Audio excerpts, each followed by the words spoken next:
enchanted skies. We call on the winds, the mountains rise. By the sacred runes we stand as one, bidding that our work begun. Mighty Thor, with hammer in hand, strike down the foe, protect this land.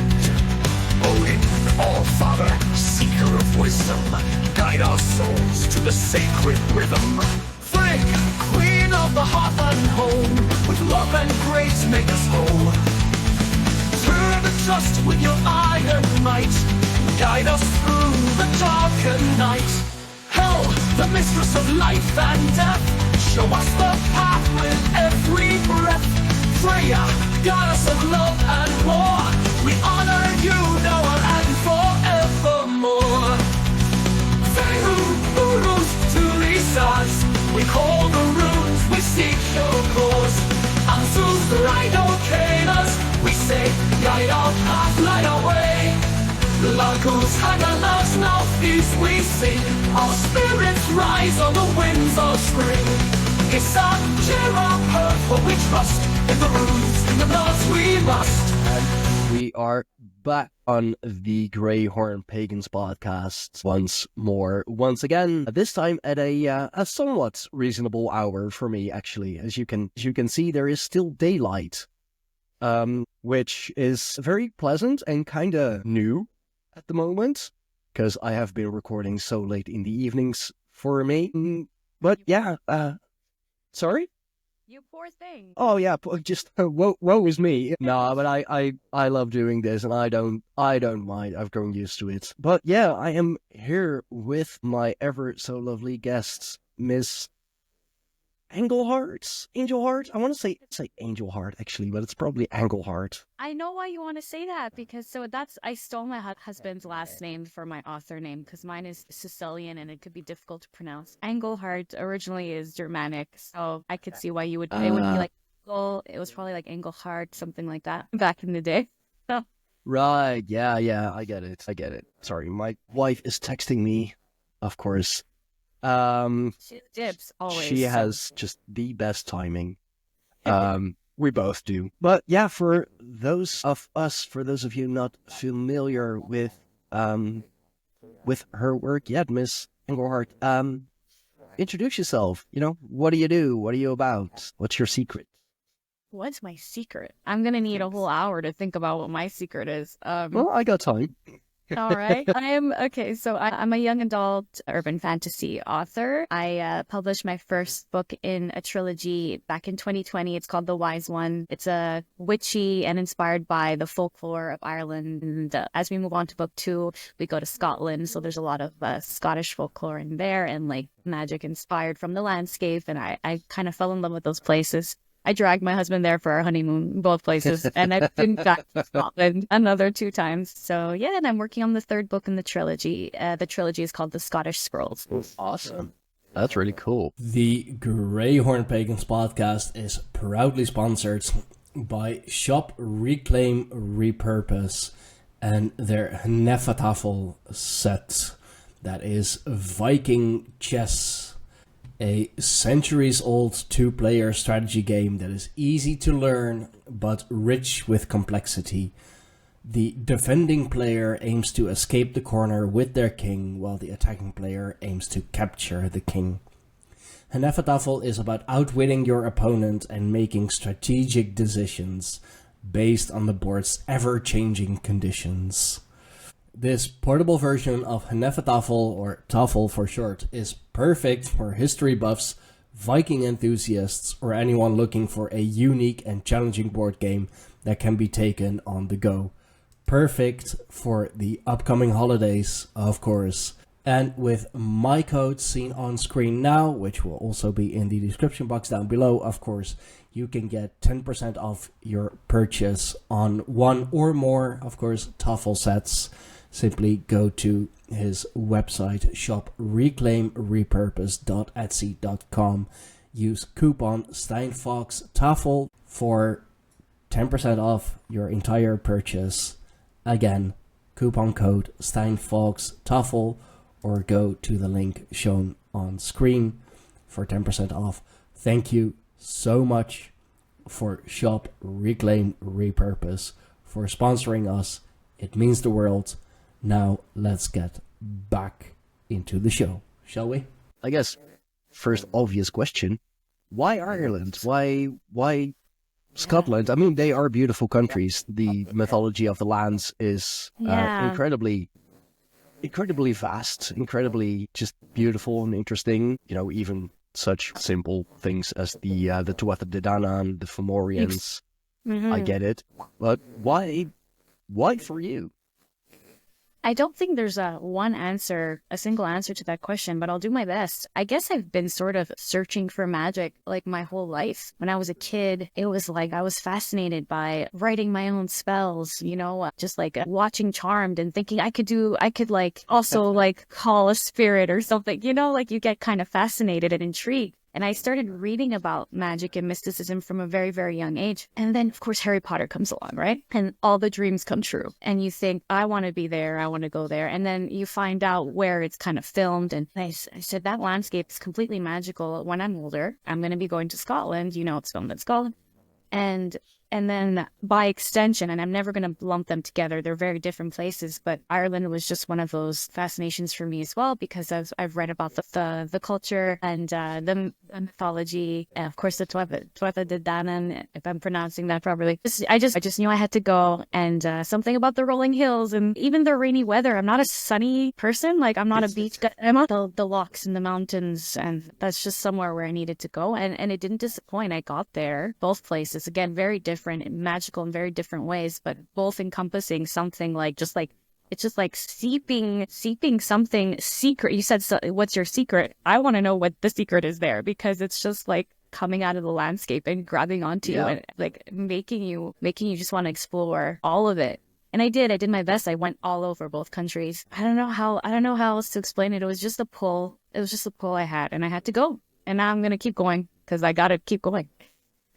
Yeah, no, I totally understand. I've been to at least to Scotland myself. My wife's been to Ireland, and yeah, they are beautiful countries with such a rich history. And from the sound of it, you already kind of grew up a little witch, you know, wanting to create your own spells and Like, let me guess, you're also still waiting for your letter to Hogwarts. My letter to Hogwarts it never came. Lost in the mail. I'm going to have to start my own school of magic. Yeah.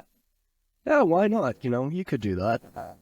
You could definitely do that. Apparently they do have some, I don't know where in the UK, now I can't remember, but they do have like a degree in magic. I'm assuming they're teaching more the occult traditions. Very interesting.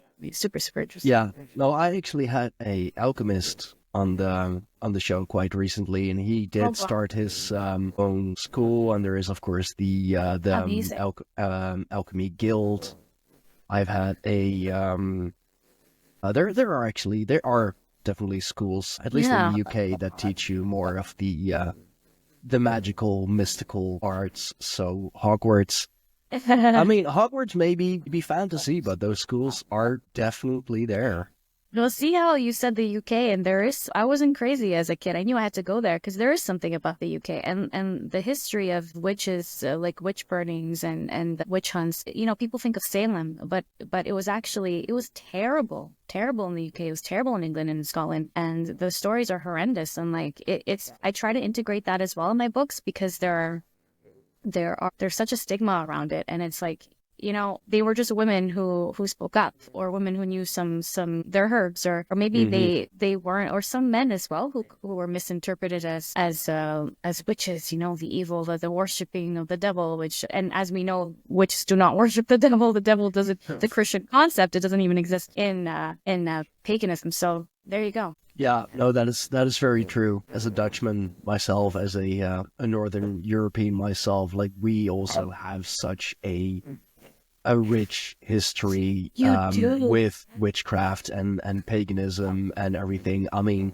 this is the place where it all comes from. You know, this, and the States, it's newer, it's more recent in history, you could say. So perhaps that's why it's a little fresher in mind still. Yeah. Can you tell me more about like where it derives from in your region, like, or what you know of it in your area? Yeah, of course. For my benefit, because I don't know enough about it. I don't know enough about it in the Netherlands. That's the next book. It's like we're No, gonna go. we definitely have a rich history with witchcrafts and the persecutions as well. There now will be coming a monument dedicated to those women and Oh, men that's nice. who suffered and Yeah. perished during those times. Witchcraft, paganism, heathenism. Nice. It is actually fairly large in the Netherlands, larger than you would initially think. We have Uh-huh. some festivals, Elfia, Castlefest. Oh, It's really? kind of like medieval, kind of fantasy, but a lot of witches, a lot of pagans will be Integrated drawn history. towards those festivals, of course, Well, because it's also just the perfect excuse to get very drunk of mead. Um, yes. I've been guilty of that myself too. Yeah. Like, and I worked behind the bar, and after everyone was like already on the campsite, we just got to It's your talking time to and party, got yeah. to drinking. It's like, should I grab another bottle? Yeah, sure, why not? Um, oh, but mead it's dangerous. It's dangerous stuff. Like it's very sweet. It's very soft, and you Oh, is don't. it so you have a recipe for it? Like what is that Well, exactly? you can brew it yourself. Definitely, it's a honey wine, so Oh, it's very okay. tasty, very sweet, and um, Is it warm like a mulled wine?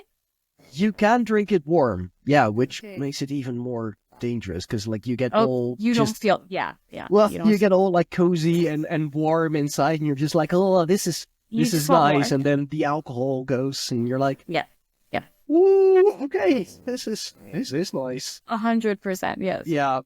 I mean, my tribe of Greyhorn Pagans, we are, well, we're more of a worldwide tribe. Like we have people from all over the world, all different kinds of beliefs, different kinds Yeah. of spirituality. My wife's a witch. One of my moderators, another Dutch woman, she's actually Christian, but a very good friend, very open-minded, does That's nice. acknowledge my Yeah. gods, well, our gods, I Uh-huh. guess I should say, Uh-huh. just, sees more value in Christianity. That is perfectly fine. Whatever faith Um, works for you, right? It's yeah, exactly. yeah. And then there is another tribe, and I have a immense respect for those guys. Well, guys and well, woman. Really, I don't want to say girl. She's a grown woman. A very seasoned white witch in her own right. The tribe of the fox. I have met with them numerous times. They will hold rituals. They'll do like gatherings. I just subscribed to them, I think. Does that make sense from through your website? Oh yeah, that definitely makes sense. They are Yeah. they're one of the Martijn, Tijn, and Dirkje. I love those. I love that trio. Are they're very wise, they're very proficient, but they are just so incredibly kind. Yeah. It's always good doing rituals with them. The last one that I went to, I actually brought a friend along. It was for the solstice ritual Mm-hmm. in December, of course. And the last solo one I went to was the Wotan and the Manarbunda. So all about the god Wotan and the Odin, as he's more Yeah. well known in the English-speaking Yeah. countries. Of course, I like to call him by his Germanic name. He's pretty famous. I would hope so. He's the All Father. And the berserkers, all about the history of that, and did a group ritual, a guided group meditation. It's really Oh, that's really so cool. beautiful. Yeah, and you'll see actually, especially with Tribe of the Fox, because they actually, host those kind of things. I want to start Yeah. doing that with my tribe as well. But you'll see people from just all over the country, like all corners of the Netherlands, just gathering there and just, learning and Yeah. yeah, like it's a great place to It's be. so nice because it's all about like, and people who, from an outside perspective, right? They say, oh, how weird, like, you gather and say spells or gather and by the way, you don't have to if you think yourself, if you think you're a witch, you don't necessarily have to be the one in the woods to be gathering with other people. But just to say, the point is that you're raising energy, right? And Yeah. you're together, you have an intention. And that's magic. That's it. That's all it is. That's what magic is, right? So I don't know. Is some people think that word witch, it bothers me so much how it's still portrayed, how it's still stigmatized. And I don't know. I just wish I think the world is better for it though. Like I think we're all open-minded.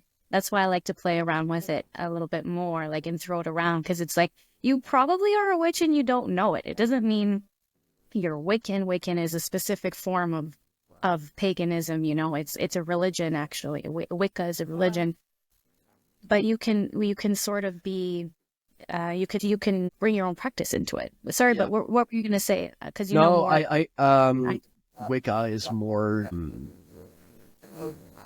This may be more of a personal belief, but I wouldn't Yeah. necessarily classify it as pagan, perhaps neo-pagan. I think it's Although I yeah, hate neo. That's a good I point. hate that term actually, neo-pagan. You're still I know. you're It's kind still of pagan. It's just you came to the path later. It's yeah. fine. We're not all born in the 1400s or whatever. Yeah. Yeah, like Um, obviously you're not oh, there are some, I guess. It doesn't because people are saying neo is the modern way of practicing paganism, whereas paganism you're practicing a specific tradition. Technically, I mean yeah, that's what I mean people there are Yes.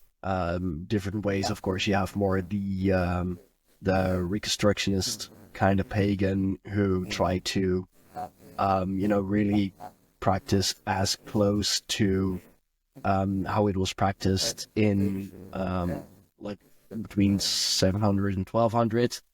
Yeah. They really want to get as close as possible because they consider that the more Wow, yeah. the purest The form. purest, So right. they are they're very purist.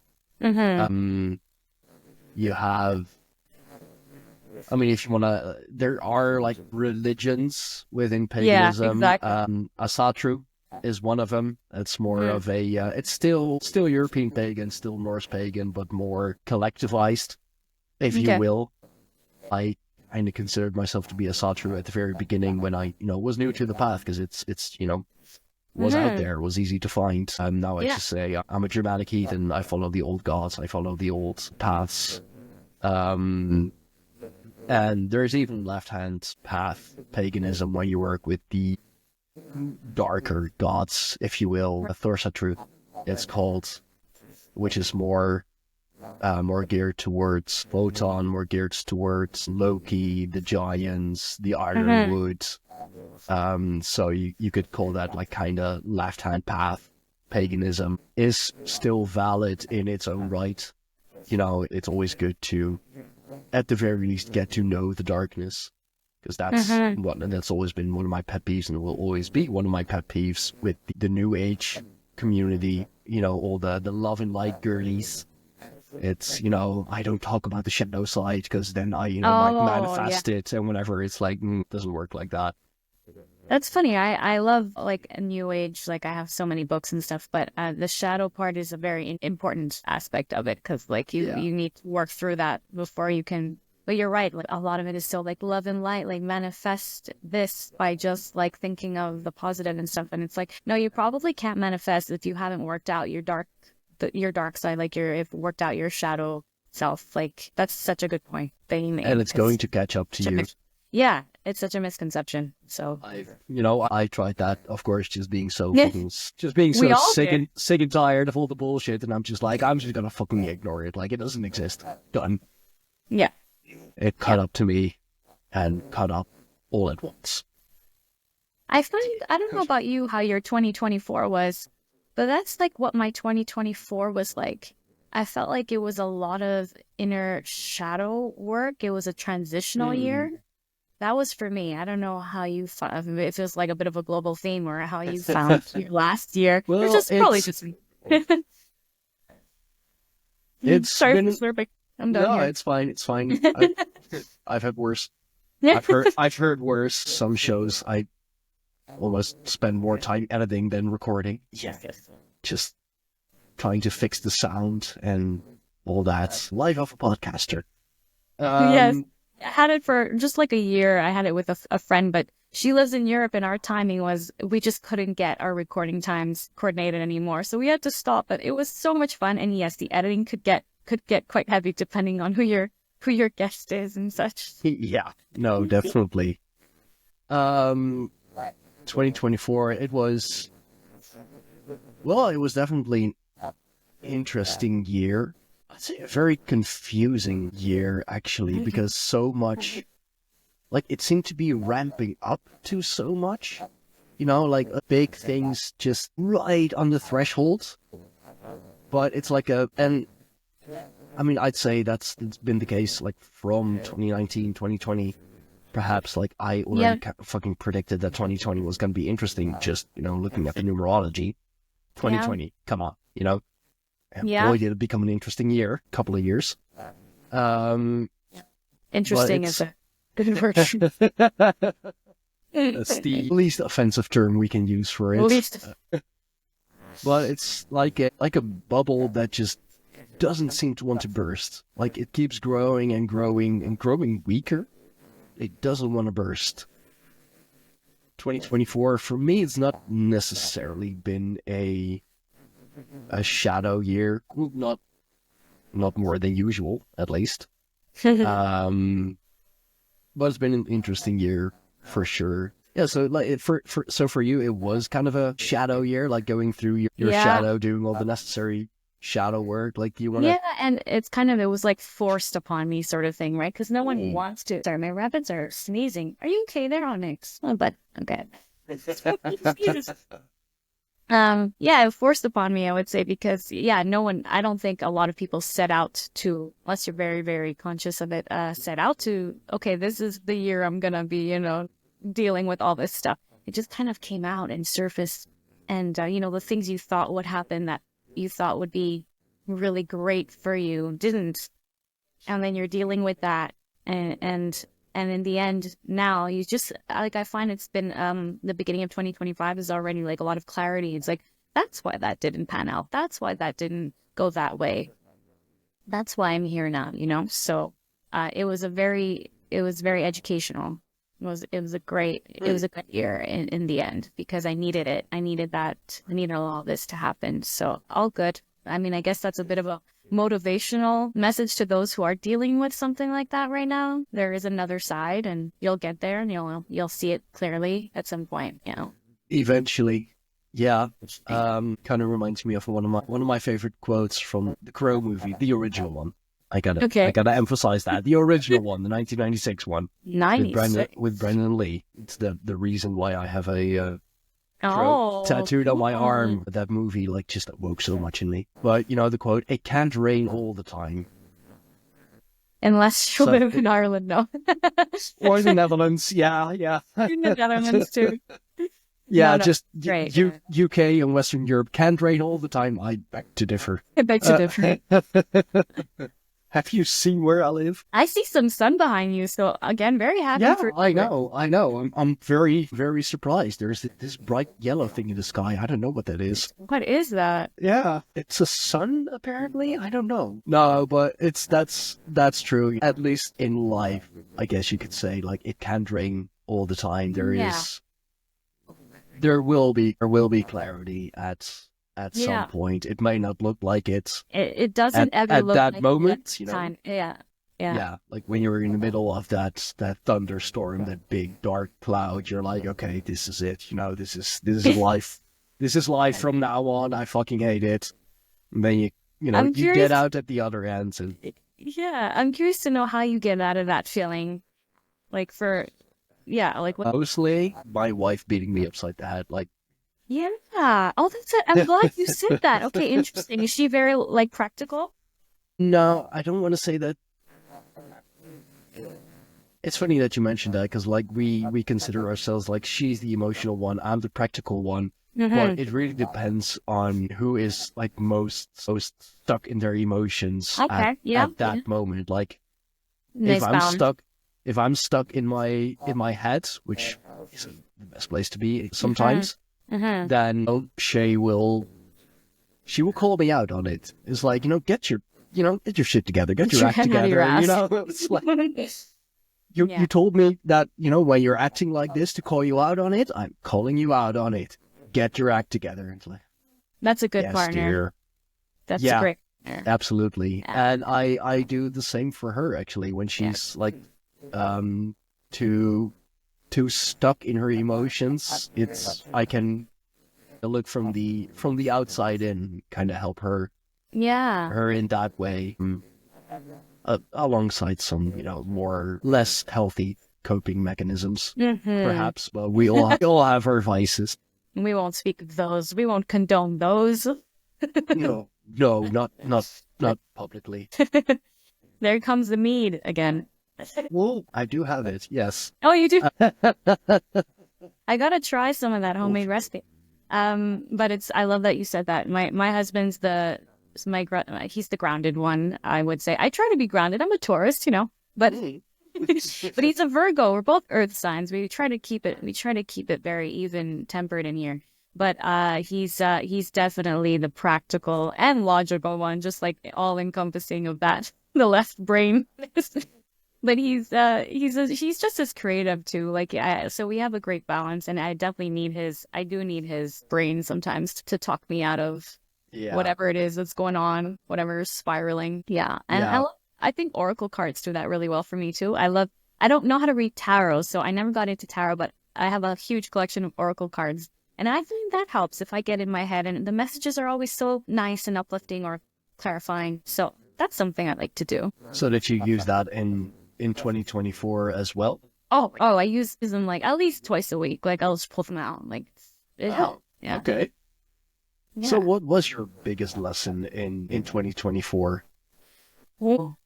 Or, the one that stands out the most? The one. Okay. And I'm still working on it. Letting go of attachment. I was attached to outcomes a lot. And arguably I still am. Like, I'm a writer. Obviously, I want a lot of readers. That's an outcome I'm a sort of attached to. But I'm learning to stop pulling the cart before the horse. So really, why am I doing this, and sticking with that? And that's it. It's like right before we started, or maybe you said at the beginning of the episode, you love what you do. Like, you just love, you record a lot, right? Like you'll have many sessions in a day, that's amazing. And it's probably very exhausting, but you just love what you do. And that's what is going to, in the end, like garner the results that you do want, but like letting go of the attachment of, I'm doing this to get these results. And that's what I was working on a lot. Like, stop doing that. Like, that's not why I'm doing this. I want those results inevitably, but that is not why I'm doing this. I guess that's one of the lessons. Yeah, it's a tough one.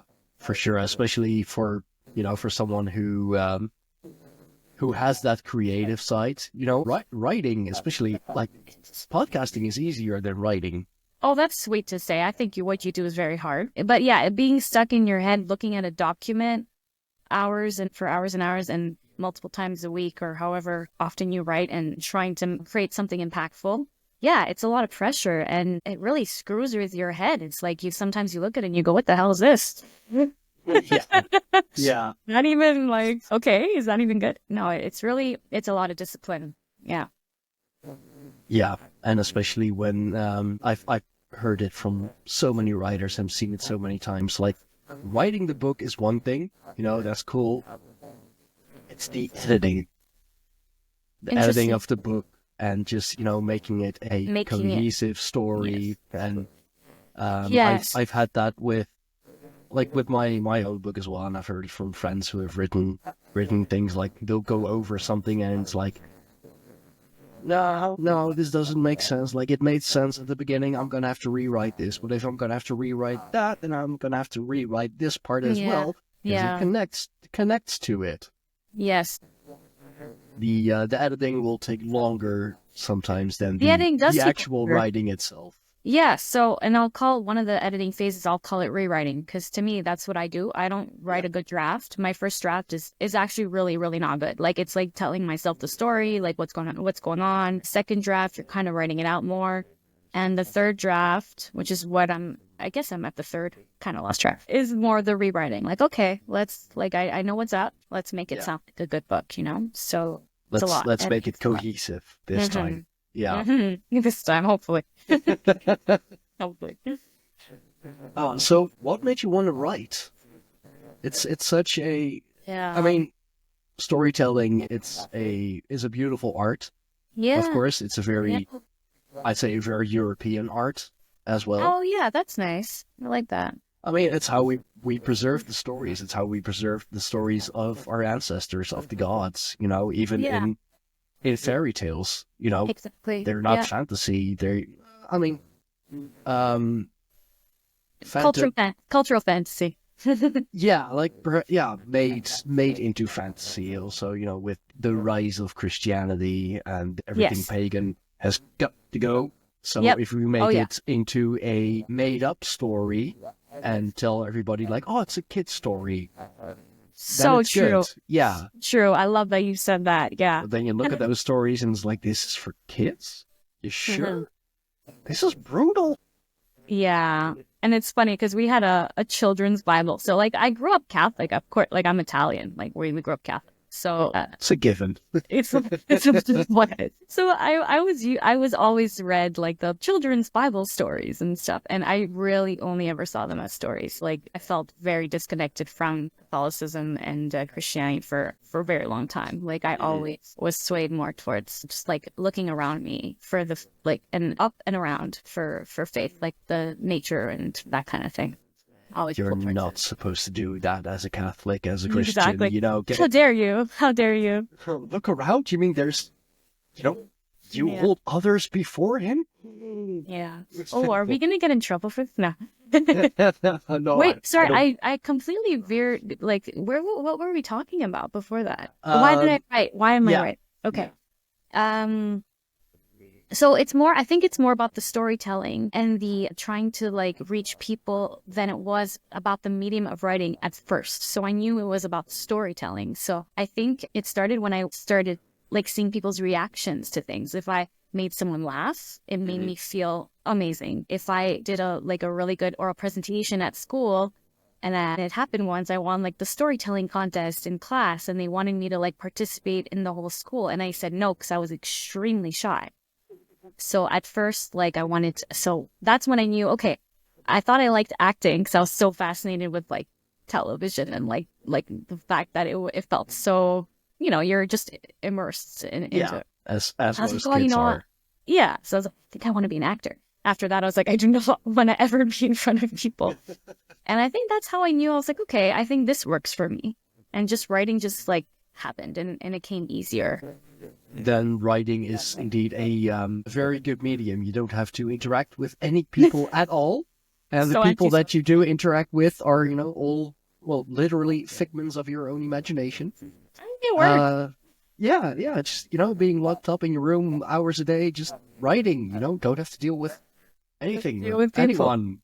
Well, aside from your husband, of course. Aside from him, and I have a very, very close-knit group of friends. But that's the thing. I'm not extroverted, but I do love being around my friends, and I love a party and all that. It's great. The thing is, when I come back home, I feel maybe it's a bit of an like empathic, empathic thing. Like, but I feel extremely drained. I feel like I need to recover for hours. So that's how I know I'm introverted. I'm like, okay, no, I just need to, like, even just a text message or a phone call after I've been with a lot of people, I'm like, no.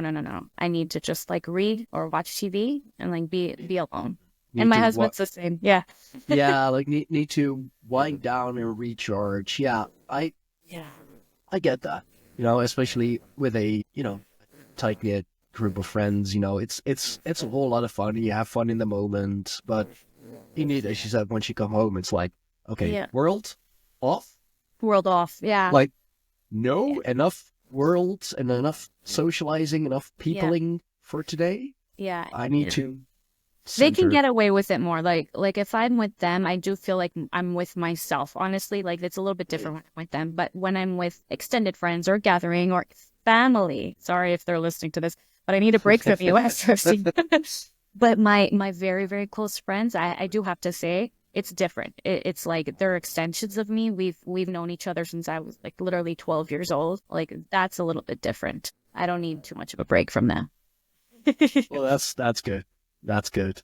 And it's funny that you mentioned like growing up Catholic and still, you know, looking around, because so much of Catholicism is almost wholesale copied from paganism.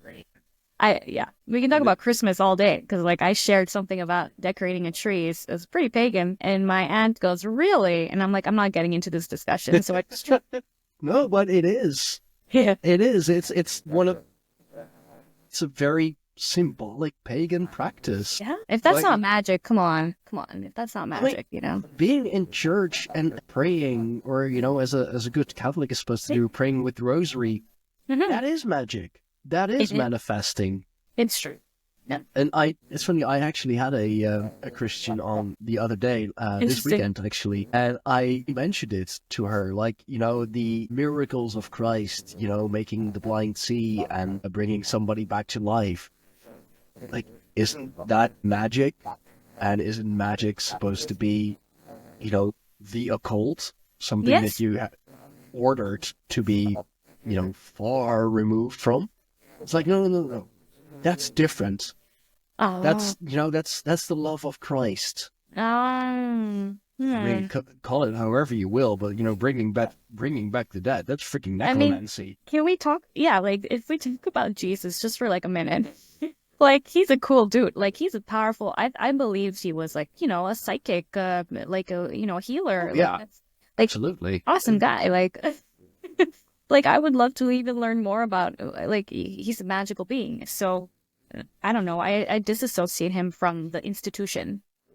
I would say. Yeah, Just no, that's institution. So that's true. And you know, even as a as a heathen, as someone who doesn't follow that path, Mhm. I acknowledge him to be just this powerful wizard almost.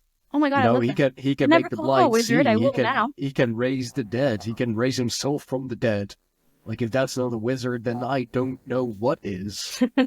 I acknowledge the teachings. I see, you know, the pure Christianity as just as some sort of a Eastern mystery school.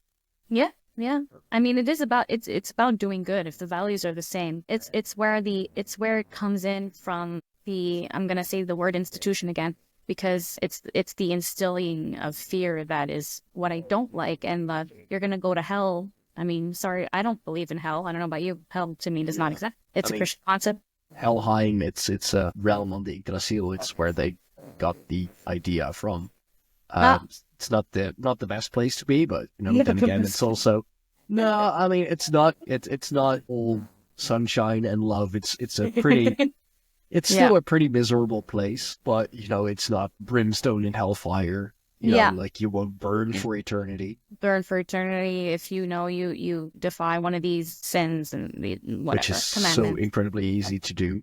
I mean, that's what you're here to do as a human being, I think. I mean, none of us really know, I guess, why we're here, but I think we're here to, like, learn lessons, evolve the soul. Yeah, I believe in reincarnation, so you're coming back. You're going to probably do it again, try to do a little better, or try to heal those, you know, those relationships maybe that didn't quite work out as you planned before, like in the previous life, like that. I think that's where I'm in my belief. Like, I think we're here to just kind of learn. Got to make the mistakes. If you think you're living a perfect life, you're absolutely not. Sorry. hate to burst your bubble. Hate to burst your bubble. No, you're absolutely right, and that's what I believe as well. You know, we're here to learn and to teach as And- well. You know, Yeah. Like you're yeah, a teacher. You know that, right? You're a teacher. What you do. I think that was in your soul contract. You're like, I'm going to come down. I'm going to awaken some people who've been asleep. Like, people are listening to this. Maybe they weren't open to a lot of it. And now they're, you know, like, you're teaching them things. You're opening their minds. Huh? Oh, I Mm. never Mhm. considered it that way. You're welcome. Well, thank you, thank you. I mean, I guess teaching and learning at the same time, because like Yeah. most of my guests, or I'd say 99% of my guests that I have on, is because I want to learn about it, Yeah. Well, that's a and good way. Yeah. I'm fortunate enough that there is a growing audience that is also interested in that also wants to learn. I mean, I do have certain people on just because I know it drives clicks and drives views.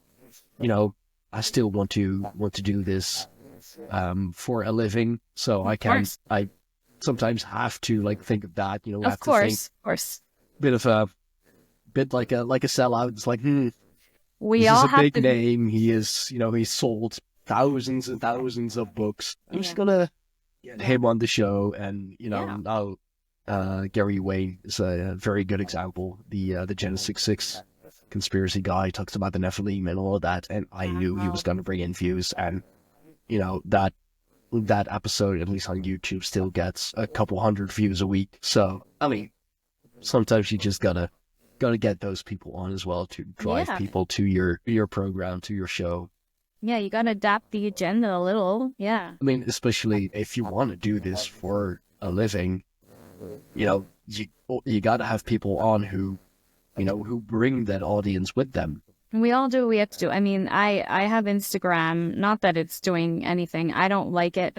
I mean, I have it because authors have Instagram, right? So otherwise, trust me, I would just be, in the middle of the woods and just that's Be a hermit and be a writer.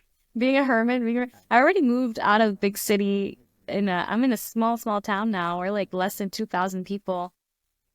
And Wow. yeah, and I'm from Montreal. I'm in a big city. And then we moved to Toronto, my husband and I, 5 years ago, right before the pandemic. Mm, Accidentally anyway, and I just hated it so much. No offense, Torontonians, but your city is very dry, too big, and overwhelming in a very Yeah. not charming way. Sorry.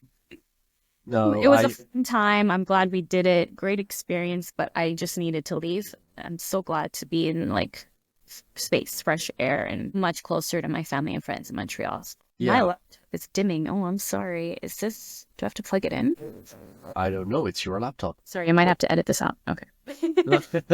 That's fine. It's all good. Yeah, no, that actually seems to be a common theme, like especially in our generation. Like you're only a year older than me. Like we want to move back to the smaller towns.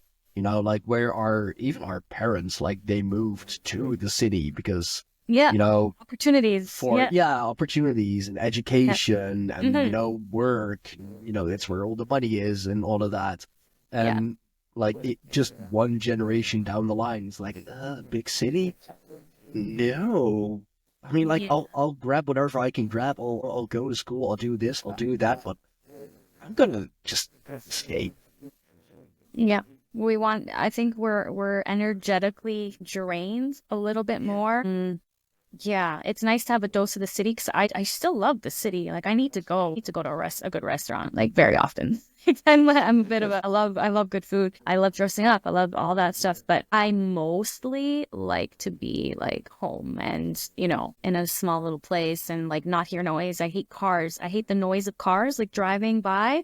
I really hate it. And I hate chatter. Like I used to live on it's like a regular neighborhood like street, but I guess it was a high traffic sort of road anyway. And I would always hear, even overnight, like just like people chatting outside, but not in a neighborly way, like in a like they're passing by and they're like it sounds a little rough, or maybe they're getting into a scrap, or maybe, and it would give me a lot of anxiety. I'm like, I don't want to hear anything. I'm in bed. I don't want to hear a thing. Like I put my little fireside sound machine. Yeah. That's it. No, I totally get that. Actually, that's why I moved out of my hometown just last April. Actually, Congrats. Yeah, no, and now I moved back to my my mother's hometown. We already lived here with my younger siblings, my brother, my sister. We already lived here, like actually quite close, just a few hundred meters away, actually. And it's funny, like I always said, like, oh, no, I hate this town. It's so boring. Nothing happens. Because I grew up in the city. I grew up Yeah. in, in Leiden, my hometown. It's the big city. Something's always happening, or, you can always like do something somewhere. And Yeah. then Yeah. you move to a town that, yeah, a lot of family still lives there. My aunt, uncle, and their son actually still live here. Like, as the crow flies, 200 and maybe 500 meters. Okay. So quite literally around the corner, which is, good for family, living closer to family. It is Yes. nice. No, it's Yeah. I'm actually now neighbors with my aunt, which is amazing. She's Oh, my nice. sister. Yeah, it's amazing. Nice. Well, yeah, and I'm a father of two younger What? kids. My daughter will be turning 10 this year, and my son will be turning 7. Wow, my gosh. So, a smaller town, more quiet, more reserved. Nice. Yeah, it's nice. It's a much better environment to grow up in than the big city. I mean, In the at big least city. now, like in my parents' generation, yeah, the city was where it was at. Mhm. If you want to make it, you have to go to the city, Yeah, and yeah, you can raise your kids there because it was of course. Yeah. safer, less It was, crowded. it did feel safer somehow. I don't know if that's true. I really don't. I don't know crime stats, but it did feel safer. Now I'm like, Yeah, or I'm jumpy. I don't know if it's because I'm like in my 30s and I'm like, I got to be more scared. I don't know what happened. Maybe I thought I was invincible when I was 18, which probably is true. I mean, we all did. Yeah. Yeah. I remember being 18, good old days. It was fun, wasn't it? It was fun. Yeah, especially just like having that young body, like you can do anything, eat anything, go clubbing Friday through Monday, and The just heels. and then still be fine afterwards. Yes, somehow we woke up and went to school on Monday. I don't know, but Yeah, God, Yeah. I have no idea how. yeah, I just- would need 3 days to recover by myself at home if I went out Saturday night. Just drink all weekend, eat crap all weekend, and like, Yeah, be a little groggy on Monday, but that's it. that was it. Like, yeah, as you said, like now we need the rest of the week to recover. It's like it's like Wednesday, and it's like, oh, sorry, I went out Saturday night. Like, I'm not. Yeah, I'm still in recovery. Yeah, well, I mean, being 30 plus also has its advantages, Yeah, like your wonderful children, and for finding sure. peace in a smaller town, that kind of Yeah, thing. all the life lessons, if you The will. life- So you mentioned like going from Christianity and Catholicism to more spirituality and all. What was your, like you mentioned, like charms and all of that? What Yeah. was your Would you say encounter or like a yeah, like your first encounter, like the thing that really yeah. awoke you, that you were thing like, that woke me? Christianity, Catholicism, it's cool. I found it. Like I found my gods. I found the path, Mhm. and Which I don't know. or I are you don't know. still It's- kind of searching? I'm always searching. I'm always searching because I'm very open-minded, and I like listening to other belief systems too, and I like making up my own mind. That's why I don't follow anything very specific. But what was the thing? Oh, I do remember, of course, being so interested in magic, and my mother was always very. Her and my grandmother used to always talk about their vivid dreams, or like, and then my mom used to talk about maybe things she's seen, and like, yeah, I was visited last night. Like, so I was always kind of surrounded by like weird things going on. So I'm convinced, of course, my mother and my grandmother, and who knows who before them were witches. I'm sure it's that side of the family that's very witchy. And so I was at Chapters. That's kind of like Barnes and Noble of where I'm from. And I was always like drawn to the occult section, and my mom was so open about it. So she was like, oh, this looks cute. And it's just a like teen witch book, I was like 12 years old. Yeah, I still have it. And she's like, you want it? And it came with like some salt, and it came with like a little bell and Like a little teen starter pack. teen starter pack with a little like very small like book with like basic things, basic spells, and I loved it. That was what really opened it, because I would like start doing things on my own, and just like, and that made me excited. I think the feeling is just like I was really excited, like to open it and to read and to learn. And that's how I knew I didn't want to go to church. And I didn't catechism. It's like, oh, like that kind of thing. Like I was always so not feeling it, you know. Yeah, because you saw the broader image. You saw it like much wider than it actually is. Because that's see, like especially with Christianity, I guess Catholicism is a little more spiritually minded, perhaps even just Maybe. a little. Yeah, maybe. Yeah, I don't know enough about Protestantism. I don't know enough about. Protestants are hardcore. They're They correct. they are hard fucking core. Yeah. I don't No, know absolutely. but yeah. Well, I'm Dutch. I should know. Oh. We had the whole religious persecution and everything. None of that stuck actually with me. Yeah. So, So what was your turning point? That's a tough question to answer. You put me on the spot there. So you're returning the favor. I see how it is. No, that's I've spoken about this often, but I don't mind. I didn't grow up religiously. I mean, my parents were raised Catholic, Roman Catholic.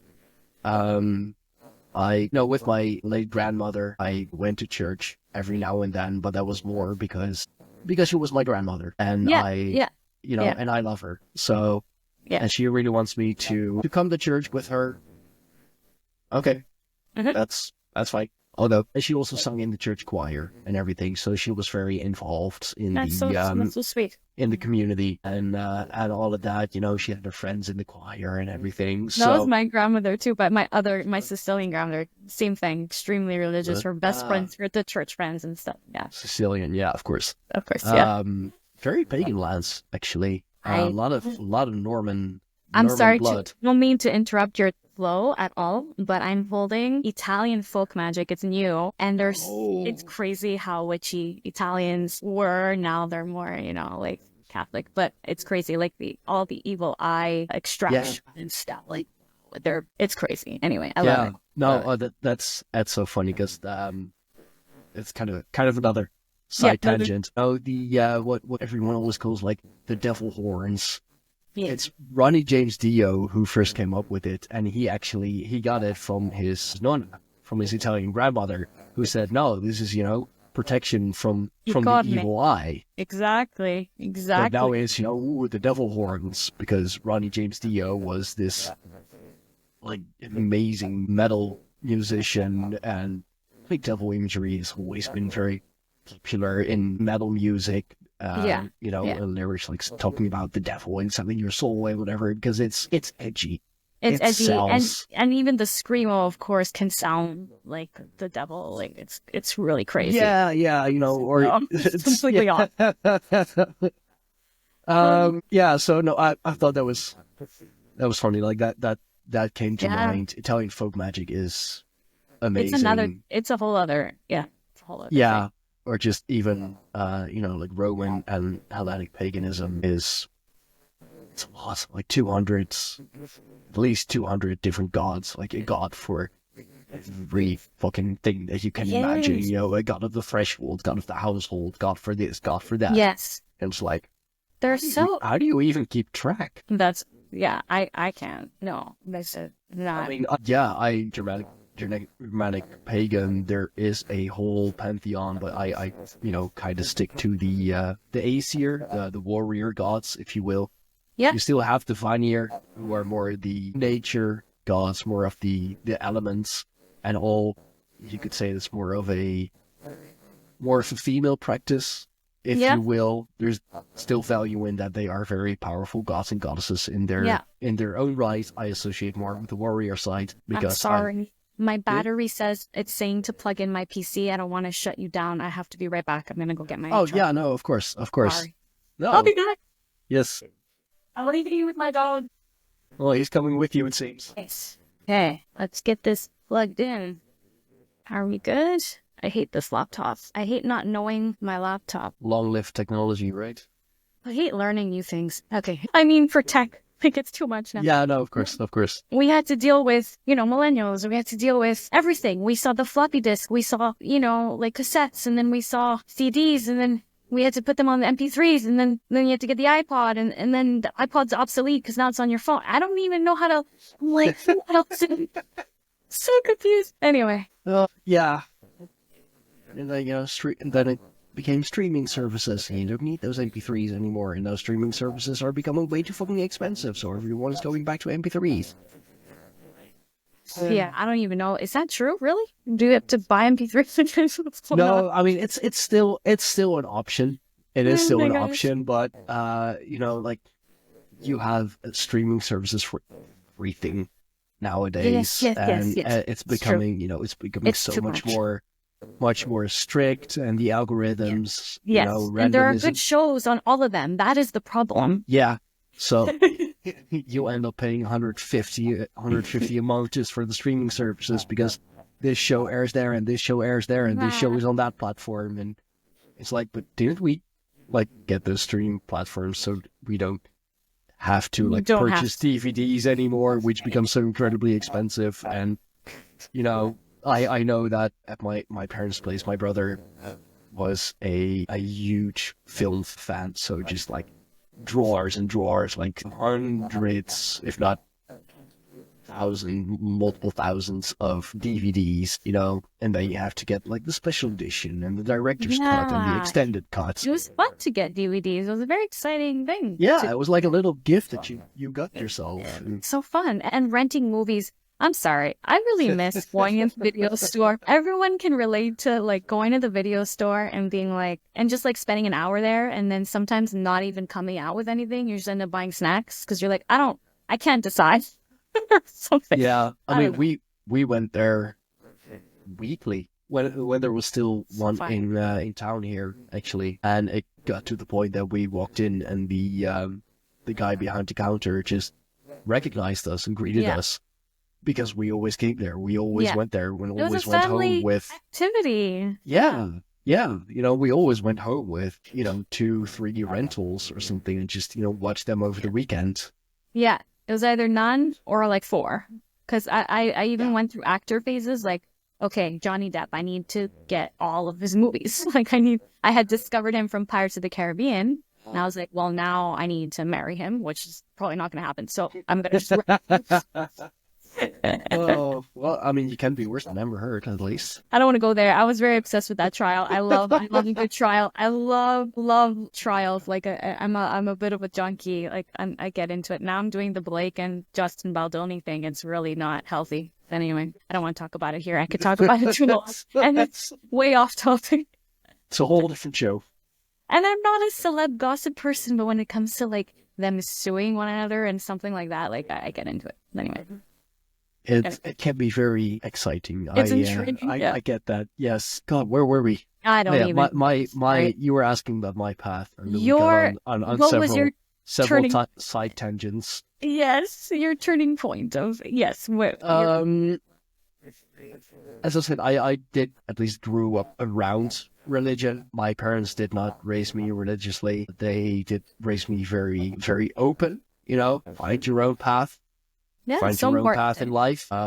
Any parent should with their children, I'd say. I mean, I'm a parent myself, of course, and yeah, it is more of the witchy pagan stuff in our household, but it's still I'm not steering my kids towards it necessarily. I mean, my daughter definitely she is a little witch. Yeah, already. She's a little witch in training. Oh my gosh. Yeah, for sure. She loves unicorns, loves nature very much. Is sassy as hell. Yeah, but I mean, she's a little redhead, so witchy. Little redhead and a little witch. Can I ask what her name is? Ruby. Ruby. That's beautiful. That's very very witchy sounding. Love it. Yeah, reminds me of Scarlet, the Scarlet Witch, Ruby. I don't know. It's cute. It wouldn't not surprise me if she grew up to be similar. I have my hands full with her. And then my wife is a redhead as well. I have a red cat. It's just my kids alone in this. My kid's mother is ginger as well. I'm surrounded by them and I can't escape. That is quite the household. Yeah, combined household at that. To deal with all sides. No, but so religion always interested me. I always found at the very least the stories fascinating. Mm-hmm. I did try the whole Christian thing, of course, because it's what you see most. It's what is the easiest accessible, if you will. But the one thing that fully prevented me, and we mentioned it before, was the belief or else. Yeah, exactly. The fear, Yeah. And that just, I know for some people, fear is a very powerful motivator. For me, it brought so much stress. yeah.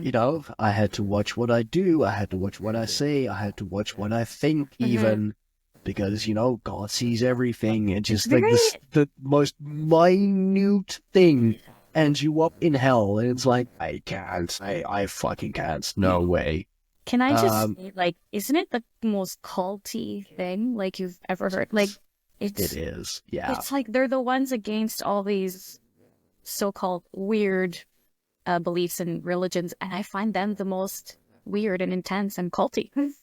Yeah. No, it is. Like Maybe not the most, but one of, well, maybe it is the most. I don't know. dogma has a tendency to turn into cultish behavior, and most cults are religion-based, of course, whether that be some sort of a made-up religion or a actual religion, just plucked apart and just like, I'm gonna take this, stretch it as far as I fucking can, Yeah. and then tell everybody, but if you don't do this, then this is gonna happen. Don't worry, I can help. I've been sent. But I guess we are talking about the very like purest form of it, because I know that there are people who just take it as a community thing, and they and they see it more symbolic, and so I'm not like hating on anyone who like loves going to church and and they see a value in it. That's great. But yeah, absolutely. If it if it adds value to your life, like I said, one of my moderators in the main, a good friend of mine, she is a Christian, but she has those values still. She's not anti this and anti that. It's just Christianity is where she finds her value. It's where she, how she is able to live her best life. Well, you go, girl. If that is the thing for you, if that's where, that enables you to be the best, the best you that you can be. Yeah. Go for it. I do not judge. It's not for me. For me, it's really not what you believe in, because like seriously, whatever works for you, and if it makes you a better person, that's all I care about. But it's when someone comes to you and says, well, what you believe is wrong and what I believe is right.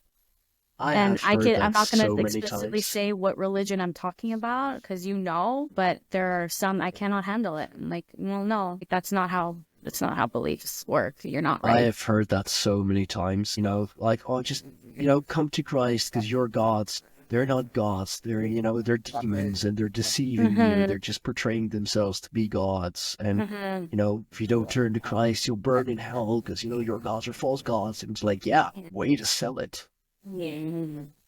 Yeah, there's an author, Doreen Virtue. Do you know who she is? A lot of New Age books, great oracle cards. They're my favorite. She has fairy cards. I love fairies, stuff like that. I read a lot of her books, and suddenly, and I mean quite suddenly, a few years ago, maybe downplaying it, how long ago? Anyway, she was born again Christian, and she like hardcore. Like she says to people now, do not buy any of my old books and my cards. It is the work of evil. Like it is it's as if she's a new person. She just completely... It's the born-again Christians who are the worst. No, it's true. It's those, I've seen it. I've heard it so many times. They found God later in life, and those are the ones that are just, that's it. straight line and no deviation possible whatsoever. Yes. This was extreme, and I was disappointed because she enlightened me a lot. I loved the things she wrote, but now I'm like, well, I mean, I guess that means you're possessed now, because that, it was the work of the devil, who doesn't really exist. It doesn't exist. Not to say there's not evil in the world. There very clearly is. Just the devil's right here. Look around you. Yeah, I mean, he has taken many forms, but he's not. The forktail and pitchfork kind of kind of entity or whatever. Yeah. The devil is in the details, and the devil can take many forms. Yeah. Fucking look around you, look at the very top of society. Exactly. I mean, I gotta look more into Nostradamus' interpretations. Hmm. You know how he has his 3 antichrists. Yeah. I'm afraid of the 3rd because, like, apparently born around now or something like that. Like, so he's yet to come, and I'm like, really? Eh? That's I mean, training. so many people have been dubbed the Antichrist Yeah. already. He's had Napoleon, I believe Napoleon, Hitler, and supposedly the 3rd one has not arisen yet. Well, everybody's calling Trump the Antichrist, of course. Well, yeah, I didn't want to say it, but yeah. No, but that's why I say it.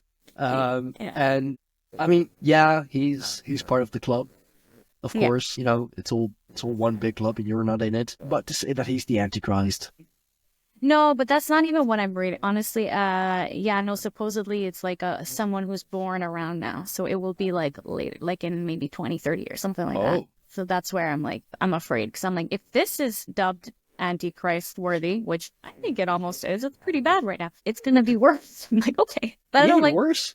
I don't like putting like negative thoughts out there. That is not what I But I'm fascinated by Nostradamus and his predictions and stuff. So it's just a fun little. So it's getting even worse. Well, fucking take me now. Beam me up, I know, Scotty. take me. Like, you know what? I'm not coming back. You know, I said I believe in reincarnation. I'm like, Yeah. I'm done after this. I mean, if that means like we can skip that time period, then If we can skip it, yeah, maybe. that'd be great. Yeah. Yeah. Not sure if it works. If it I don't know works how like that that works. though. Yeah. Can we decide? I'm sure we can. I guess we could decide. Many mystery schools and many religions will indeed tell you that your spirit or your life's energy, if you will, consciously decides like, okay, it's gonna be this life. Yeah. Because, these are the lessons I have to learn. Yep. The soul And- contract. Yeah. That you can also buy off Etsy. Yeah. But you think we can sort of like look ahead and be like, oh, well, I'm going to wait 30 Earth years. Or like, oh, no, we got to go for the sake of our soul. We got to learn. I don't know. I guess, and Or I hate to do we just say peace this, out? but I think that'd be kind of like defeating the point. If you want to learn, if we are here to learn and to grow as Yes, and we a are. soul, as a Mm. conscious being, then I guess skipping those times is not the best idea. Fine, whatever you say. I guess I'll go. Like, yeah, it's gonna be us up there, just like talking and like, remember that podcast we did 40 years ago? Yeah, remember we talked about this? Should we skip this decade or should we dive back in? Well, let's see what's going on. Let's see what's going Nope. on. No, thank you. How much they help here? I'm good. Something. Yeah, no, what my like the true thing that awoke me, and it's maybe a bit silly, but the TV show Vikings, actually, the one that aired on the History Channel, Right? Yeah. and yeah, it's still very Hollywood. It's very grimy it's all and Hollywood. dark, and yeah, sure, but it was like it was the rituals, it was the gods, it was the imagery and the whole like warrior society, warrior ethos Yeah. that really drew me towards it. I was like, Mhm. yeah, this, like whatever this is, this feels right. This feels right. No, It's all I recognize this. I recognize things in myself Mhm. that I see here. So yeah, started to look for different groups to join, to learn and talk with different people. Found my path, found my gods, and have been developing it ever since. And learning new things, getting to learn even the different sides of just Germanic paganism, because there are a lot of different ideas and ideologies even within Yeah. just European paganism. I'm sure it's so fascinating. I love the European what we can learn from the history of Yeah. Europe and all of this. Like, and there's so many different paths, and it's all so much. There's so much to explore, and it is fascinating. I do have a question because you're Sure. talking about your belief system. Do you believe in their existence in these other realms, like on a physical, metaphysical level, or are you seeing it more as like a symbolic, energetic existence that you relate to more spiritually? I guess lately I have been leaning more towards the Jungian train of thought. So they are archetypes. Yeah. And perhaps, archetypes manifested in those forms. Mm-hmm. To perhaps better understand them, we gave them a form, we gave them a name. Yeah. Still a very human thing to do. So yeah, I do believe that, well, first of all, that my gods are real. They are. But that at their very, very core, at their very being, they are archetypes. And Yeah, I get those, that. I get that. For me, I'd say the most important god for me, who I can relate to most, well, two of them really, one more than the other, is the first one being Thor, Donar. That's why I wear the hammer. Oh, awesome. I didn't notice your microphone was hiding it. Yeah, I know. No, That's I always wear the hammer because he is the most powerful of all the gods. He's the strongest of all the gods. And I used to be, especially in my younger years, I used to be just like him. Hit first, ask questions later. Okay, interesting. I'm See, gonna beat you you up. always a piece of you in there. Yeah, I'm gonna punch you in the face just because you said something wrong. Yeah. Okay. And I'm not gonna fucking stop. It's very much Right. Thor. It's also Thor, and he is also a redhead, so that also very much comes into play. He has that fire within him, and I honor him in two very simple ways actually, which come down to the same through rigorous physical exercise. Because he is the strongest of all the gods. He is the really, most really powerful good. of all the gods. Yeah. So, I do go to the gym. I do train jujitsu because I believe like just going to the gym, it's only half the work, especially still being, well, younger at least. Yeah. And for all young men, I've said this numerous times on the podcast before, train. Like whatever it is, just train, whether it be jiu-jitsu, boxing, kickboxing, MMA, whatever, just do some form of martial art. It is enlightening as well, because I have learned so much by just being on the mat, by just grappling. Sorry, my rabbits are making so much noise. That is the best blend of physical and spiritual advice. Yeah. Like ever, yeah. Absolutely. And the other one being Wotan, Odin, always seeking knowledge, higher knowledge, I love Odin. more knowledge. And, gaining knowledge is great, but, you could say that people who are book smart, they have a lot of knowledge. Doesn't make them wise. Yeah. To be wise is to be able to apply that knowledge when it counts. And Or, who was it? Is it Socrates? To be wise is to admit you know nothing. Yeah. And I definitely have admitted that numerous times, and I will admit that freely. The only thing that I know is that I know nothing at all. I love this. Yes, exactly. I love this. Yeah. And I've come to realize that many times, you think you know something, then someone else comes in and is like, hey, but have you ever looked at it from that perspective? And it's like, no, I haven't. Yeah. But now that I do, that also makes sense. Yeah. Well, that's why I love philosophy. That's the best thing about it, right? Yeah, thinking about thinking. Thinking about thinking. Yeah. I just read a philosophy book. I was really I just felt I needed to think more or think differently. When you find yourself watching a lot of TV, I just got I binged an entire series, and I'm like, oh my God, I need to read something that breaks my brain a bit, and that's exactly what I did. No, I mean I mostly do that on the podcast. Actually, that's where I gain a lot of knowledge, a lot of Yeah, wonderful. of different insights. as well. And it's also a way for other people to tell their story, because so many people have just this amazing story, and it's, well, I guess, it's literally in my blood to want to share those stories. Yeah, exactly. Yeah, you're like I said, teacher and facilitator. I think you're exactly where you need to be.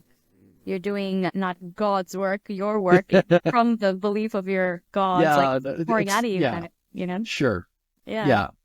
I mean, you can call it God's work. I know what you mean. God it's is, fine. like it's not that. So for me, God It's is more it's an Gaia. expression. Yeah, like everyone sees it different, So like I see it more nature based. You're with Gaia, okay? Yeah, but not in like I wouldn't say I like worship the gods, or I just really like, she's the one that resonates the most, and like makes the most sense. The God is the God of nature. That's what makes the most sense to me. I don't really see it as many gods or God, or I see them more symbolic. So I just look around and I see this is God. Like that's I guess how I interpret it. Okay. So still kind of one supreme being, if you will. No, not I not can't supreme. even say it like that. That's not the right word. It's kind of, no, I don't know. I kind of see it in the living beings, and more source. So like in all of us. Oh, yeah. So that's, I'm not like, oh, Gaia is a person. I like the idea of Gaia, but I don't see it as concrete as others might see it. I really see it as we are all God. Like we can access source inside of us. Yeah. I'm still searching too. I don't even know how to explain this. Everything is source, and the source is in everything. Yeah. Yeah. That's a good way of putting it. See, I didn't even know how to sort of interpret that. And I still search and I still read about, I just, I like to still explore what makes the most sense. I just know that magic is here. It's there. It's in the trees. It's around. Magic is everywhere. You just have to look for it. That's And it can be everything. It can be anything, That's how I see it. Yeah. Magic isn't necessarily, Harry Potter, like waving around with his wand and all of that. It's, it's a cool visual. You can have a wand. I have Hermione's wand. I'm just Of course you do. beautiful. Yeah, I mean, that's, still magical in a way, because it feels magical to you. Exactly. Therefore, you can call it magic. Yeah. It's not, like, magic is not dogmatic. There is not one thing that is magic. Mm-hmm. There are different forms of magic. There are different ways that you can practice magic. Mm-hmm. It can be indeed like more nature based. It can be another very powerful form of magic is chaos magic. You have to be really quite strong and to be able to practice that. Because it's as the name says, it's chaos magic. So you're literally trying to harness chaos. Yeah. Good luck with that if you're not. Yeah. I associate that with the Scarlet Witch. Speaking of that, we mentioned her earlier. Yeah, I get that. I get that. But in the end, it's all magic. And, you could say it's all source. It's just different expressions. Exactly. Of source. Yeah. It's like the diamond with the multiple facets. It's all mirroring something else. The light's shining at a different angle, but it's still the diamond. It's still still source. the diamond. That's such a very nice analogy. Yeah. Well, I've learned a lot over 4 years and several hundred episodes of podcasting. And speaking to people with different beliefs or different perspectives, maybe similar beliefs, but just different ways of looking at it. And also very, very different beliefs. If you just, that's also a thing I have had to learn actually, to go outside of my bubble. Like, it's very comfortable being in your own bubble, being in your own sphere, surrounded by people who think the same, who feel the same way about things. It's great. It's comfortable. Yeah. But you're not learning anything. Well, that's it. And it's so funny you say, so it's cool that your wife, you said, is a witch. My husband's an atheist, but he fully encourages and supports, and he knows how I am. He knows He knows I'm definitely not an atheist, but we totally respect each other's beliefs, and it doesn't create friction. It just kind of creates really interesting discussions, and yeah, I think it's so important just to listen to other people's beliefs. And you know, in the end, it's so funny. At his core, I still find he's very spiritual. It's kind of just like he's not calling it that. I think he's extremely grounded and balanced, and his values are the exact same as mine. It's just, you know, he doesn't believe, he thinks when we die, that's it. That's basically the difference. Like, this is it. This is it for us. And I'm like, that's just not true. You'll see. You know, That's a very depressive way of thinking. He does not see it that way. See, if you spoke with him, he would convince you otherwise. Be like, no, this is like, he sees it more as this is the absurdity of life. Like, this is what we're here. It's random and we make the most of it. And he sees it in a more positive, less pressure kind of way to fulfill some sort of bigger this. It's just like, I'm here, I'm doing my best, I'm doing good, I'm happy, I'm surrounded, like very present moment minded. He's extreme, which is such a Zen, balanced, spiritual way of thinking. He lives in the present without saying I'm a Buddhist. Like, he just has those values without labeling anything. It's just funny. It's just like a funny, that's why I respect and don't hate him for his beliefs. I don't know. Well, you married him. I would hope you don't hate him. But you know, it could have bothered me. Like, it could have been, but Yeah. it doesn't. And like, it's kind of very interesting to me. Yeah. I mean, it's a Dutch saying comes to mind. Twee geloven op één kussen, daar ligt de duivel tussen. So it's like, kind of comes down like two different religions in one bed. The devil sleeps in between them. You know, like that's the devil's work. They cannot be. It's not healthy, not good. You are proving the exact opposite of that. Very spiritually minded, very open-minded, very witchy-minded, and then your husband is atheist. It's like, you would think, like, on the surface, just looking at that, it's like, We'd have a great TV show. Wow. It'd be a great comedy, a sitcom, right? oh yeah, that would work. That would work. Yeah. Somebody should write that. He takes, I could do that. He takes a lot of meetings in this office just to say, and that is a bookshelf full of my oracle cards and like witchy books, and like I have a pyramid candle with like a triple tri-spiral, like all these odd things. And he keeps in his background, and he couldn't care. Like, he's not embarrassed. He's not, you know, my wife's an author. She's a very witchy author, and like he just like embraces all of it. And it's such a supportive. I like that we have different beliefs. And I hope everyone's encouraged to not stay in their bubble, as you say, like just in general. Yeah. It's good to be open-minded. That's great. I'm very pleased to hear that. It can be. Yeah. And it can be so difficult having opposing thoughts, having opposing views. I mean, you always have something to talk about. There's always something to discuss. Like, so just as an example, I know we're running out of time, but I've had ghost encounters more in my mid-20s, and then I blocked it. I was very, very scared. And so when I would tell him about it, and I'd be like, but don't you believe me? And he'll say, I believe you believe that you saw it. Oh, that is such a... Yeah. Like, there was an explanation. There's a scientific explanation, is what he's trying to say. You know, there's a brain chemical explanation, you know? Well, it's funny you mentioned that. There is, actually. I mean, my latest guest, the latest one, like right before you, actually, he was a pet medium and meteorologist. So he's both a scientist and a medium. I'm gonna go listen to that. Wow. Yeah, it hasn't aired. I'm actually still editing. You're editing? I just started editing, but yeah, like keep an eye on the channel. It will definitely appear. That was a fascinating one, and he actually used his background as a scientist, his work as a scientist. Like that's his day job, meteorologist, and he has used it to prove the things that he saw and experienced as a medium. You know, it's like he knows this is happening. What's the scientific explanation behind that? Like with ghost encounters, for example, it's also fascinating. He said like ghosts and spirits are two different things. You know, ghosts are stuck here chose to be stuck here, and spirits are the one that moved on to the other side. And they're just visiting. Yeah.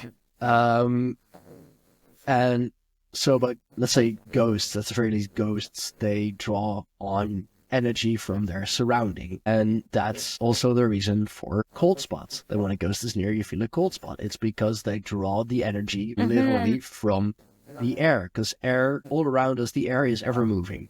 Yeah. It's creating energy. Energy is all around us, the ether, call it whatever you want. In its very core, it's energy. And they draw that from their surrounding, from the air, making the air move slower and therefore creating less energy, less warmth, in that way making it feel cold. I love a physical explanation for this. I mean, this And is my thing. I love it. Yeah, no, and I found that so fascinating because like he explains like ghosts, like freaking ghosts. He explained it in a scientific way why they feel that way, why when you encounter one it feels that way. He explained it in a scientific manner. Oh, that's and my it jam. makes, Oh my gosh. It makes sense in Yes. both ways. Yes. I definitely have had encounters myself as well. I love a ghost hunting show every now and then. Right? Yeah. A bit of a guilty pleasure. Yeah. I love a science in magic. I love the science of magic. I love finding. Yeah, I mean, science is magic. Magic is science. it's not- There is you have no to choose. difference between the two. Yeah. Yeah. Like it's even, what is it, like any technology sufficient enough is indistinguishable from magic. Mm-hmm. I mean, our ancestors, like maybe even our grandparents, or at the very least, like their grandparents going back, maybe even 3 generations. What we are doing now, communicating on, in different parts of the world, hours apart, in semi-real time, Yeah. that's magic. No, it's technology. No, this is fucking magic. Yeah. It's all the way it's really in the way you perceive and look for, as you were saying. If you look for it, it's there. Magic. So Yeah. I love talking about magic. I love it. That's why you write about it as well, right? I write about it. Yeah, it's I like grounding stuff in reality. My book's not high fantasy. It's like really trying to find the magic in the everyday, and that's what I hope people get out of it. And yeah, I think we all should try to find magic in the everyday. And where may the good people find your books? Ew. Anywhere you get your books, online for sure. Amazon's definitely there. I like steering people to Amazon because it helps the rankings. It has such a rigorous algorithm, so it's fun when you Algorithms. purchase there. Love them. But you can. I just opened up a Substack. Do you have a Substack? I do. Yes. Oh, cute. I gotta find you. Fox and Faye. I shared with my wife, Faye, FAE, or just Okay, I did just follow. or like you can also just find it on our website, of course. Like Yeah. that's the central hub of everything. Okay, I think I did subscribe just before this. Okay, so I'll make sure I saw did. I had a new subscriber. That Perfect. Yeah. Perfect. So that's me, Katie Anglehart. Substack. It's a fun space there. Feels more me. It feels more authentic. I'm like excited about it. And you can find me on Instagram. I try, but I'm not super active. But and Facebook, of course. I love talking to writers and readers and talking about this sort of thing. It's fascinating. So come reach me. Come talk to me. Yeah. For sure, I will make sure that all the important links are up in the Cool. description down below. Seems to be a trend that I have more and more writers on the show. That's great. Yeah, it's a lot of fun. Actually, I even quite recently had one on who is a very, very new writer. She published her first book and like around Halloween or Samhain. Yeah. This year, her this second. past year. Cool. Okay. Yeah, and around Samhain this year, her second book will come out, and she also kind of drew from Harry Potter stories. Like she created her own mystery school, and it's kind of awesome. it's magic meets like true crime and secret cool. societies. And since she is part of the LGBT, all of that stuff, It's like you add plus because you know how you say we're 30 plus and we just ended there. So, oh, that's a good one. Just LGBT plus. LGBTQ plus. Yeah, Yeah, that. that's what I know anyway. I believe there's so much more to it, but they keep adding letters. It's getting confusing. It's difficult to keep up. Yeah, but she, well, since she is part of that community, she kind of mixes that into her stories as well, but Nice. in a very, and that's what I really, that was really refreshing, actually, in a very normalized way. In a normal, okay, so, and not to bring it about me, because I'm going to check this author out, absolutely. But I love that she did that. I tried to do the same. My main character has 2 dads, and it takes place in 1991. That's not like a, like a super normal thing, like it kind of made fun of in 1991 for having 2 dads. That, like, Yeah. so that's, I like that she normalized it. And for McKenna, for my main character, it's extremely normal for her, and it's just everything she knows, and she's fully, like, she's fulfilled by it. And Yeah. and they're my favorite. I love them. Like, they're my favorite. Emma McDonald, Emma McDonald. my interview with her is already on my I gotta check, on my especially channel Magic under School. the under the live header, because I actually accidentally did it live. I forgot to turn off the settings. Oh, No, but it's funny because like one of her main character has has 2 moms, and he himself is like, I don't believe like he's very like outwardly or openly bisexual. It's just like, both men and women love him, and he loves both men and women because he loves the attention, and that's it. this is really getting funny. That's pansexual, most likely. And Probably, one yeah. of McKenna's dads in my book is pansexual. Isn't that an Nice. interesting parallel to what you're? I got it. Yeah. I really have to read her book. It's like, Yeah, no, you funny. you should, and like some characters like also go by they them. Then Okay. for example, like as I said, I like the community can like speaking of cultish, can get cultish at times. Every community does. Us pagans are definitely guilty of that as well. But she wrote it in a very like normalized. Matter of fact way. Like it's not about that. It's not about that. Yeah. It's okay. Goes by they them. Yeah. Okay, cool. Yeah. It's not what it's about. It's about what happens in the story. Has 2 moms. And it's not what it's about. Just happens to be so. Exactly. And I appreciate that. Me too. And that's how you should do it. Like, not put the emphasis on that. The emphasis is on the story. It's on the characters. Like, I think we've blown past it. I mean, you know what I mean? Like, we've put the emphasis on it, and now I think let's like approach the era where it's normal, and let's move on. Yeah. And it but- can be normal. It should be normal. And it should be. I mean, my wife is definitely part of that community as well. It's funny, like she keeps mentioning to me, like, you're the only man I'll ever be with, because she, usually speaking, isn't into men. Oh. But then she met me. It was like, So there you go. oh fuck, you know what?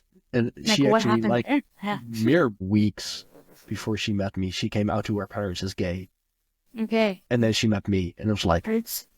wait, I thought what's happening? Wow. So I'll take those credits. Yeah. Look how good No, you but are. Switching your mind there. Yeah, but I mean, I'm the only one, so that's Wow. even more special. And we've had many lives together.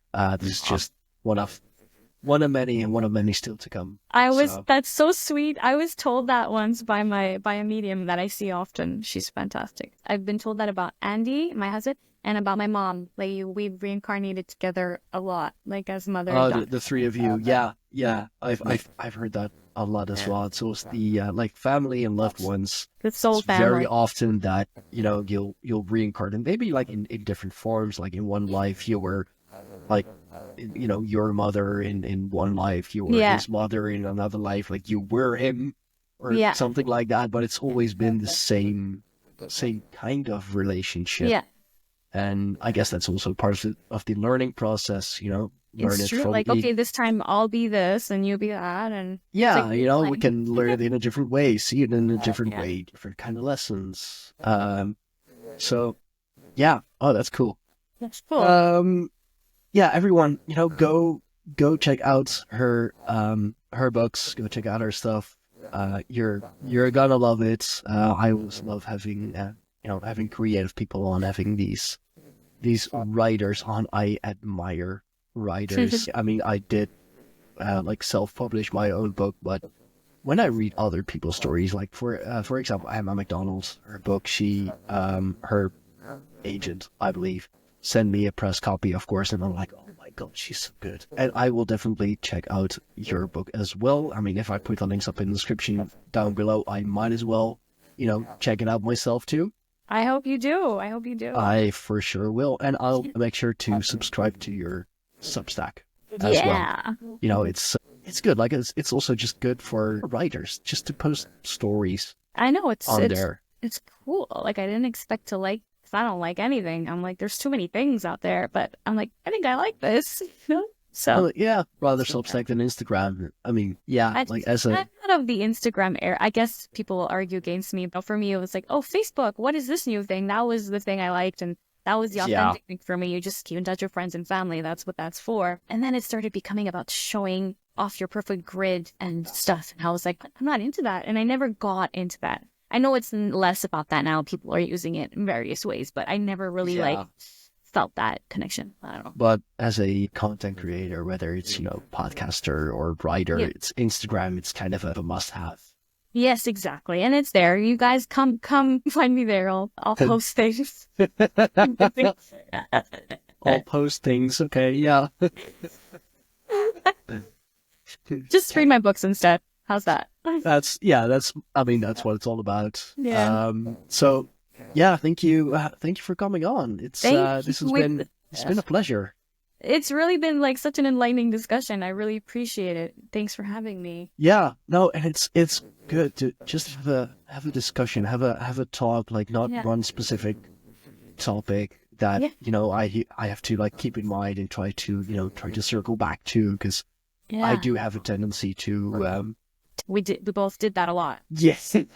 Yeah. Yeah. Yeah, it's like, oh, you know this? Oh, yeah, I know something about that. And it's like, oh, really? Because, that's that. I think that's what's called chemistry, like a nice fluid conversation. Yeah. So, absolutely. So, yeah, go check out her stuff. And for everyone watching, for everyone listening, of course, thank you very much for doing show.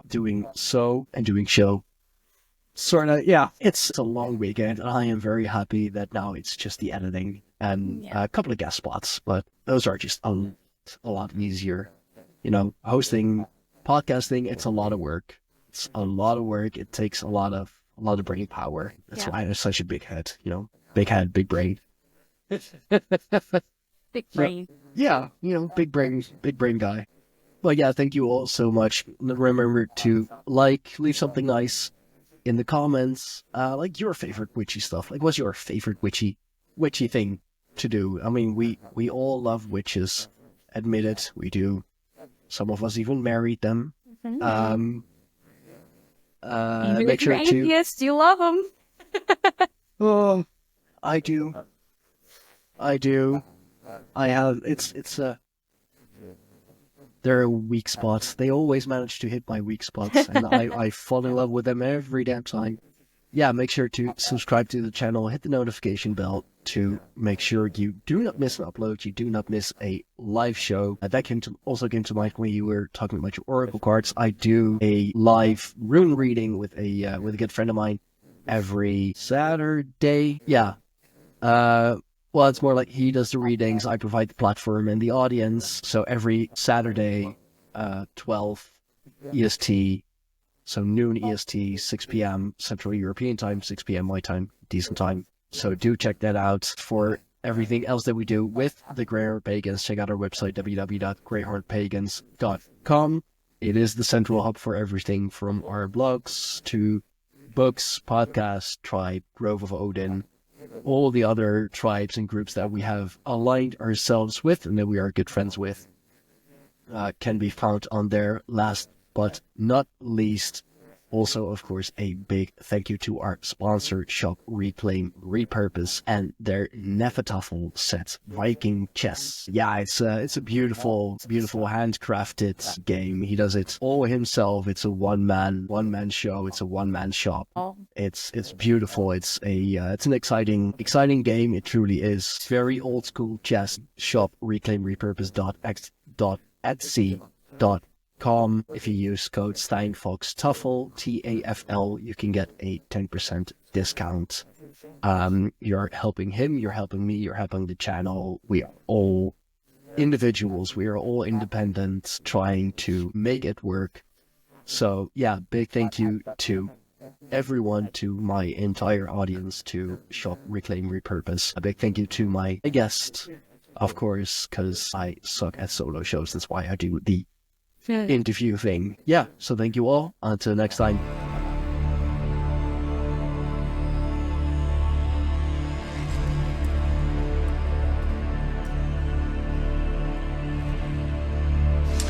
This was yet another amazing episode of the Greyhorn Pagans podcast. We thank you all for watching. We thank you all for listening.